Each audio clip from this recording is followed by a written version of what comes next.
बिस्मिल्लाहिर्रहमानिर्रहीम। हज़रत मूसा अशअरी रज़ी अल्लाह अन्हु से रवायत है कि पाक पैगम्बर सल्लल्लाहु अलैहि वसल्लम ने फरमाया, हर मुसलमान पर सदका लाजिम है। लोगों ने अर्ज़ किया कि अगर किसी आदमी के पास सदका करने के लिए कुछ ना हो तो वो क्या करे?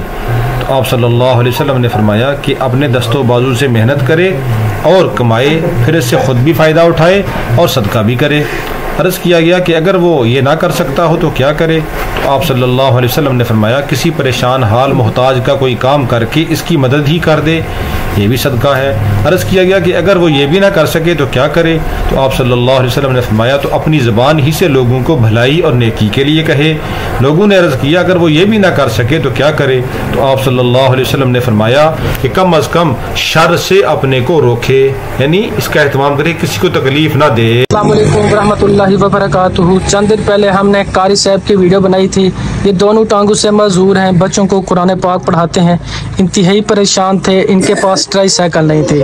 आज अल्हम्दुलिल्लाह हमारे प्यारे भाई चौधरी हसन शरीफ जो कि गुजरात से हैं, उनकी तरफ से ये कारी साहब के लिए खूबसूरत तोहफा है। अल्हम्दुलिल्लाह बच्चे भी खुश हैं और कारी साहब भी बहुत खुश हैं। अस्सलाम वालेकुम। वालेकुम सलाम। कारी साहब कैसे हैं? ठीक हैं? ठीक है माशाल्लाह, बहुत मुस्कुरा रहे हैं। सुभान अल्लाह। दुआ में याद रखना है चौधरी हसन शरीफ को जो कि गुजरात से हैं, उनके लिए दुआ करनी है। अल्लाह पाक उनको सेहत वाली जिंदगी दे, अल्लाह पाक उसकी पूरी फैमिली को सलामत रखे।